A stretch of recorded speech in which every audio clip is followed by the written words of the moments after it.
Carrier aircraft have taken out one of Iran's all tankers. That and more coming up, but we begin with a U.S. fighter jet firing at an Iranian oil tanker as it enforces the Strait of Hormuz blockade. Blockade's working. CENTCOM says it saw the tanker heading to an Iranian port in the Gulf of Oman Wednesday.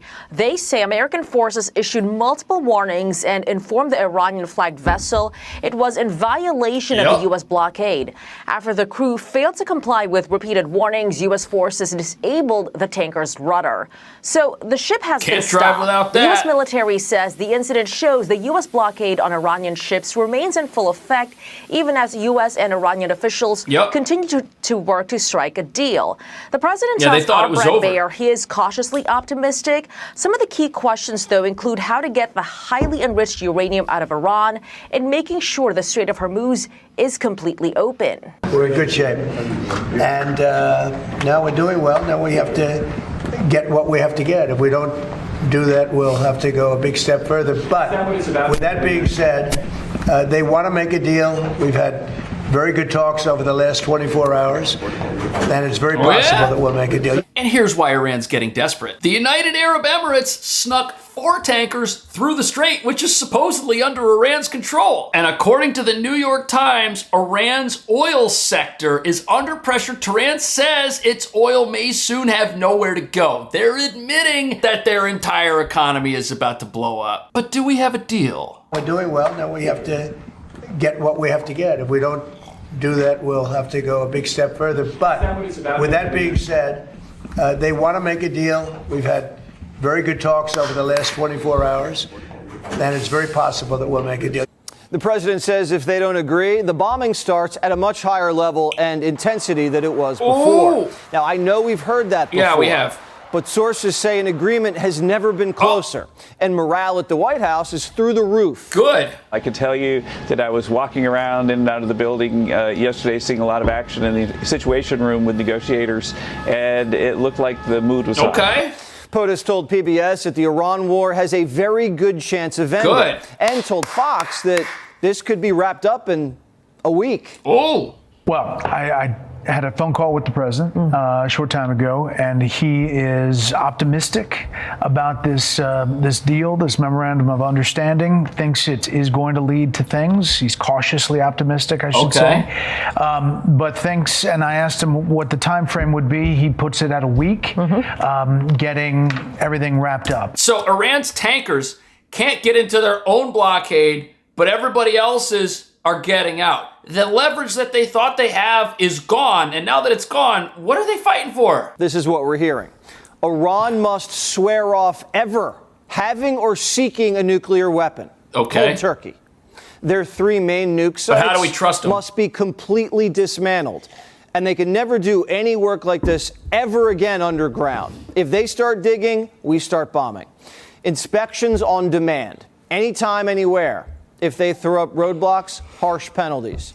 Now, here's the key piece to the deal. No more enrichment.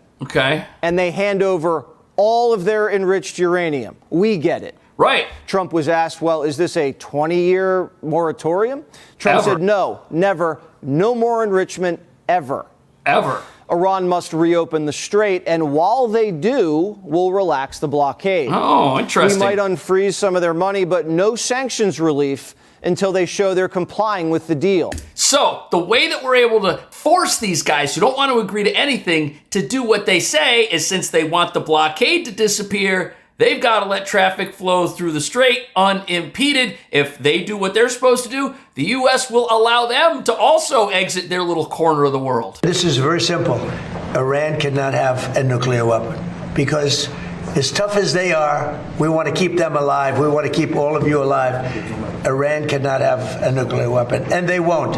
And they've agreed to that, among other things. They've agreed. This looks nothing like the Obama deal.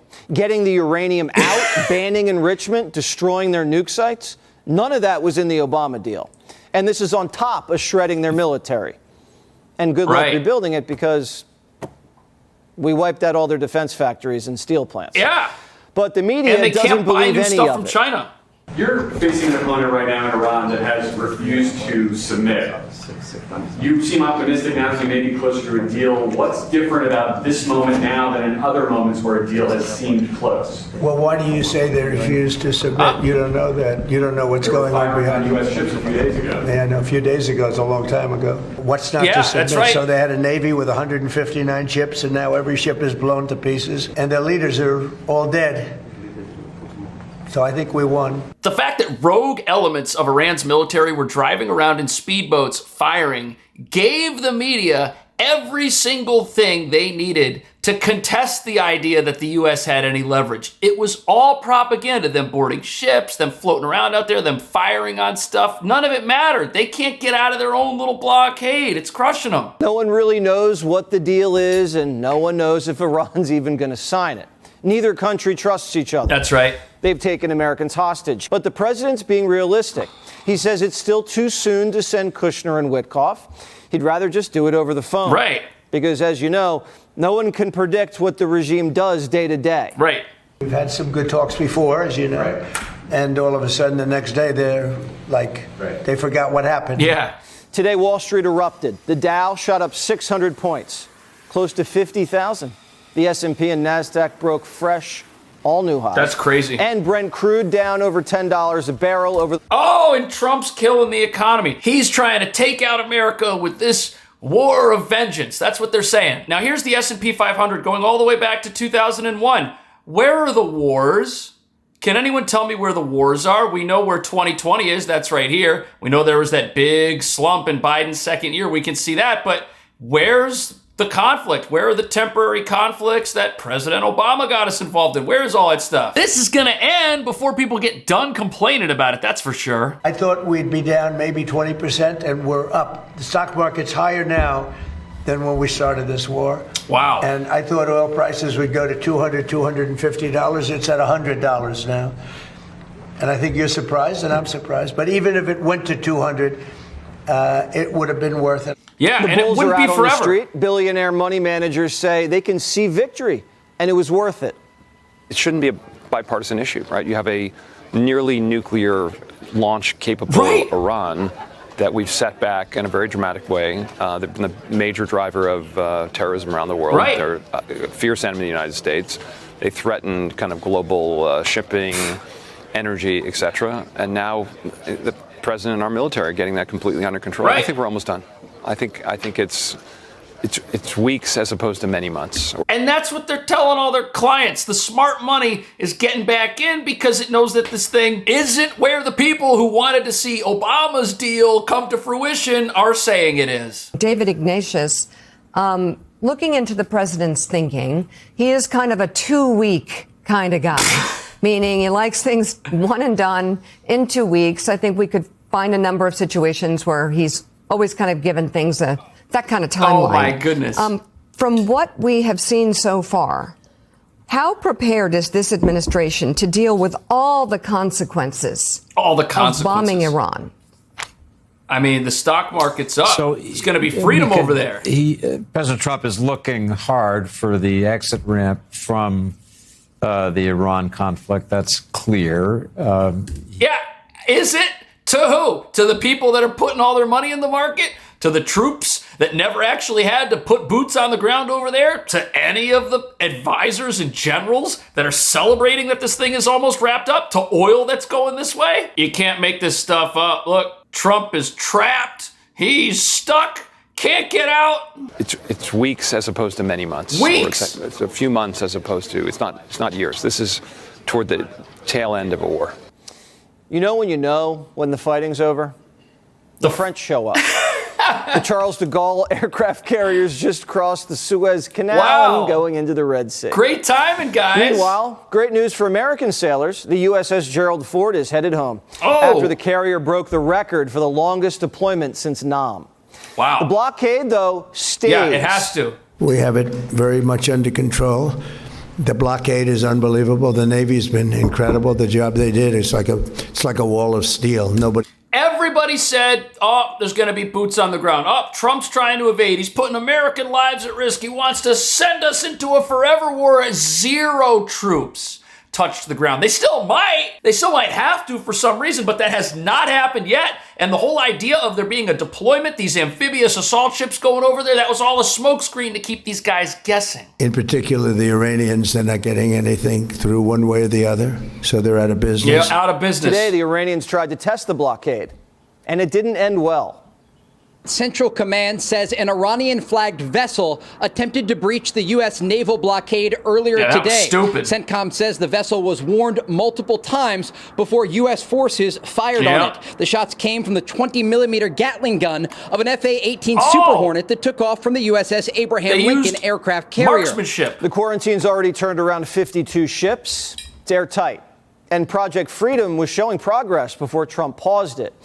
In just the first 24 hours, 11 ships sailed safely out of the strait. That proved to Iran that they've got absolutely nothing. There is nothing that they can slap down on the table and say that if you don't do what we want, we're going to keep doing this thing. The thing that they thought they could threaten America with in the world does not exist. And this entire negotiation strategy by the Trump administration, now we're starting to see what it is. It was just the removing of leverage this entire time. Get rid of the military, the Air Force, the Navy, their ability to fire drones and ballistic missiles, totally incapacitate them, cut off their economy, trap them completely, and while they're trapped, let everybody else go back to business as usual. That just proved they got nothing. Here's that Trump paused it as a good faith gift to the Iranians so they can save face to get a deal done.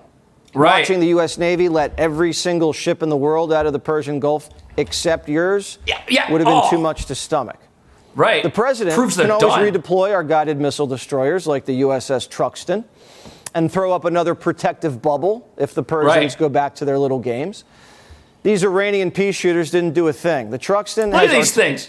We were told that these little boats that you could take out in a canal somewhere and go bass fishing, that these things were going to shut down the world economy. People really believed that. The Truxtun has artillery guns on deck, mounted machine guns, surface-to-air It's like a missiles, pickup and truck torpedoes. with a machine gun. Same thing. Plus 400 sailors on board with Apaches and Seahawks circling overhead.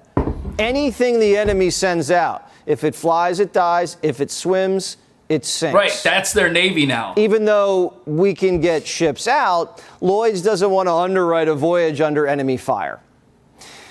They have to have confidence it'll be smooth sailing. Once confidence is restored, and it looks like that's going to be done diplomatically, we think, we hope. We hope. The strait will open and prices at the pump will come down. But now the question is, what's next for Iran if this happens, if this opens up? What are they looking at over there? Iranians are reclaiming public spaces, notably women, who are increasingly daring to go out with their heads uncovered, dressed in Western-style clothing. Choices that were unimaginable not long ago. Why were they unimaginable? And that this Tehran resident proudly supports. Because of their government. We have paid a hefty price to be able to put the veil aside and achieve what we want. Wow. This is a major victory we've managed to secure, and we will defend this victory tooth and nail. We won't give up.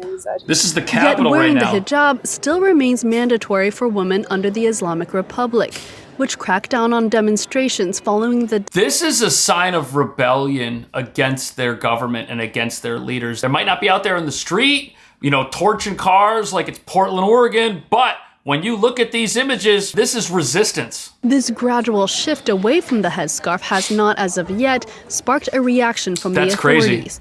They have even relaxed some restrictions. For example, since February, women are allowed to drive motorcycles. Why are we not allowed to drive? This is so backwards. This is so crazy. When you just look at what's going on in this country, everything the Secretary of State just said about Iran makes total sense. I don't know of any country in the world where there's a bigger difference between the people and the people who run the country. Okay, this country is run by radical Shia clerics. And that's not what Iran and the Iranian people are. Now, they may be Shia, but they're not radicals and they're not clerics, and they just want a normal life and a regular life, and in many ways a very cosmopolitan country with an incredible history and incredible legacy and the like. So there's this huge divide between the people of Iran, whom we sympathize with, and who the president sympathizes with, because they're the ones suffering. Who doesn't have sympathy for these poor folks? They just want to go out and walk down the street and live a normal life and drive a vehicle in 2026. Yet Trump's the one who's unreasonable. Yet doing anything that might help these folks is unreasonable. Drive motorcycles. something that was previously forbidden. Why would that be forbidden? Another new development, politics is being openly discussed in the media and at some culture centers. Like here. Since mid-April, debate evenings have been held each night to discuss the country's current situation with the war in the Middle East. Because if there's debate, that means people disagree with the regime. We invite various artists and intellectuals to speak and engage in dialogue. We can listen to different perspectives. The fact that people are even talking about, hey, we might not be on the right track is a sign of resistance. You got to remember, the protests that we saw in Iran, those were met with a heavy crackdown. And like the woman said, people here have been fighting very hard just to get back some of their basic freedoms. And I think that it is very obvious that the people that we're seeing here do not want the regime to continue. We've invited members from the axis of resistance, supporters or opponents of the regime. I thought there was no resistance. They sat face to face and talked to one another. That's what CNN's telling us. Everyone's on board, but nope. Such dialogue already existed online, but debating openly in public is a new sign of resistance. These gatherings are a welcome change for Asfanef. This helps give us a better understanding of everything we have lived through. And it lets people know that, hey, you're not alone. If you think that it would be better if people could drive a motorcycle and if people could walk down the street in a manner that they so choose and have an element of personal freedom that they take with them wherever they go. You know, this is stuff that we take for granted in America every single day. And this could be the future for Iran very soon. And if any of us needed any further evidence that this thing is about to wrap up, here it comes. France's aircraft carrier, the Charles de Gaulle, is on the move. It has left the Mediterranean and transited through the Suez Canal in Egypt. Look at this thing. The repositioning of Europe's most powerful warship is part of a plan set up by France, the UK, and some 50 nations Napoleon's to restore Navy. long-term maritime security along the Strait of Hormuz in the future. Emmanuel Macron said he'd spoken to Iran's president on Wednesday about the deployment. And he explained on social media that France is moving the aircraft carrier from Sweden to the Mediterranean to the southern Red Sea is a defensive move and not entering into the war. The multinational mission that France and the United Kingdom have set up can help restore confidence among ship owners and insurers. This was mentioned earlier. The insurance of the ships traveling through the strait. That's a big deal. Insurance companies aren't going to underwrite a vessel which is worth too much to lose sailing through the Strait of Hormuz if there's no guarantee that that vessel will be protected. And Trump has said this multiple times. He said, we're getting to a point where we're going to be able to hand this thing off to the people who really rely on it. And that would be Europe that imports all of its energy. And here comes the handoff. We're looking at the handoff. Of course, they're not going to give Trump credit for it, but we know what's going on. It will, by its very nature, be distinct from the warring parties. Right. The pre-positioning of the aircraft carrier, Charles de Gaulle, fits within this context. Of a handoff. Mid-April, the British Prime Minister laid out the broad lines of the post-war mission. Three enemies that are united by their hatred of Trump. With France, the UK will lead a multinational mission to protect freedom of navigation as soon as conditions allow. As soon as there's no war. This will be strictly peaceful and defensive as a mission to reassure commercial shipping and support mine clearance. It's all about the insurance. With regional nations and global economies increasingly feeling the effects of the Iranian blockade, France's foreign minister said the strait must be reopened as soon as possible and remain It's open. great we're having that conversation now. In the short term, now. it is essential that the Strait of Hormuz be reopened. The strait is a common heritage of humanity. It cannot be blocked, subjected to tolls, or used as leverage. Right. That's huge. This should never have been allowed to happen. And it's appalling that our allies who rely on this way more than us, because they're the ones importing energy, not us, had nothing to do with this conflict and just wanted to sit back. The Straits of Hormuz do not belong to Iran. They don't have a right to shut it down and blow up ships and lay mines. And that's what they've done. That needs to be addressed. Otherwise, and it cannot be normalized. Under no circumstances can we live in a world where we accept, okay, this is normal. You have to coordinate with Iran. You have to pay them a toll in order to go through the Straits of Hormuz. Not only is that unacceptable in the Straits, you're creating a precedent that could be repeated in multiple other places around the world. The whole world should join us in this condemnation, and the whole world should join us in doing something about it, by the way. It shouldn't just be us. We're hoping to get countries. We're going to give them a chance to do something about it at the United Nations. It looks like they're going to take that chance, but you got to understand something here. If a country because of its geographic location and the fact that it has ballistic missiles, is able to threaten everybody who has to drive through its specific valuable geographic location. They're now getting a cut of the world economy. And like the Secretary of State just said, if you let it happen here, it's going to happen at every other global choke point. We're going to have world conflict and upheaval all over the place. The best thing for peace is for this handoff to happen ASAP. I don't think there's a whole lot of time left in this thing. I think that the opponents of its future success are going to be complaining about that success for a long time, and they're going to tell us three things. They're going to tell us that Trump didn't accomplish his objectives. That's what they're going to say, even though the only way this ends is if Trump accomplishes his objectives. The second thing they're going to say is that life is now worse in Iran for people. They're going to try to make that claim, even though we're seeing that inside Iran right now, people have more freedom than they did before this thing started. And the third thing they're going to say is that Trump destroyed the U.S. economy and that we're still not recovering from that. And we've still got a long way to go. They're going to say those three things. Am I missing something? Let me know. Is there a fourth thing? See you in the next video.